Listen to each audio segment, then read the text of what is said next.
This might come as a surprise based on the discussions in corporate media about the San Bernardino shooters, but FBI Director James Comey has reiterated that there is still no evidence linking those terrorists, Syed Farook and Tashfeen Malik, to ISIS or to any foreign terrorist group at all. Comey did say that Farook and Malik were communicating online in 2013 before ever meeting in person, but they were communicating with each other and that those communications were private. And the claims on corporate media about, they were tweeting all this stuff out and nobody realized, and we should have been following these individuals, they should have been on our radar. That has not been substantiated by authorities, Lewis, and it doesn't seem like most people are aware of that. They think it has been substantiated.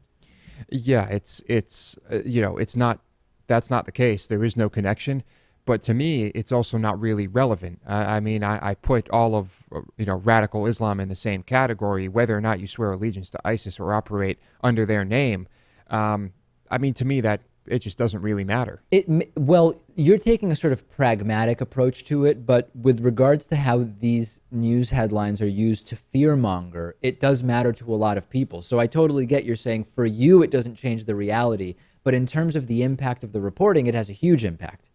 Yeah, I guess you can see that in the last debate, right? I mean, everything was ISIS, ISIS, ISIS. They were talking about the San Bernardino shooters and other incidents and, throwing ISIS in the same sentence in response. So, basically, according to the media right now, everything is ISIS. And an important reminder, there's been a reaction to this news that people said, well, yeah, you need to look at their private messages to each other. That's where you would really figure out what their allegiance was. Number one, let's remember that it is very, very hard to successfully weed through private communications and find attacks to prevent. The NSA told us initially, NSA spying has prevented all sorts of incidents. And then when pressed in a later press conference around the Edward Snowden leaks, they said, yeah, actually, we don't have any examples of specific attacks that have been prevented by this NSA digging through people's personal communications. So for people saying, well, yeah, maybe they didn't post on social media, but we should have been reviewing their personal messages.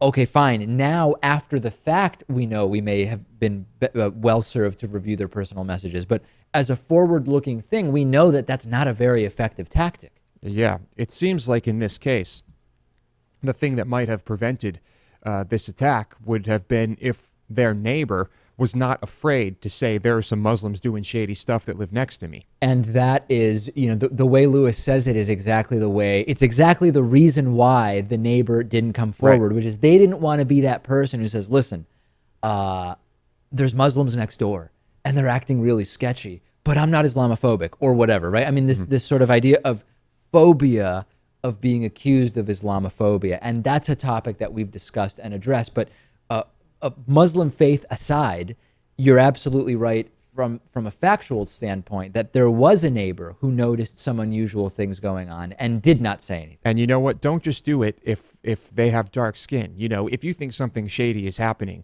in your neighborhood with one of your neighbors, with someone there's really nothing to lose in speaking out about it. This goes both ways, I think, is what you're saying. In other words, there may also be a tendency to dismiss unusual behavior because the person doesn't fit whatever stereotypical profile you're looking for someone who does sketchy stuff. And that also is something we should be aware of. This isn't about discrimination or prejudice. It's about understanding, particularly based on how people in the U.S. have been conditioned via the corporate media fear-mongering, to look for particular profiles.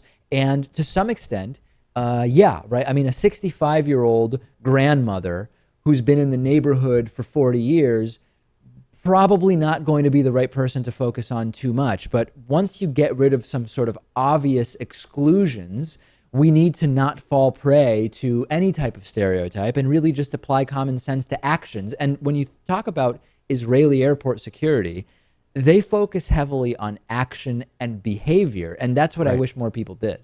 Yeah. And then, after that level, it's up to law enforcement, local or national, to take that, seriously. Right. But now that I'm thinking about it, we don't really know how many calls like this the FBI is getting on a regular basis, or local law enforcement.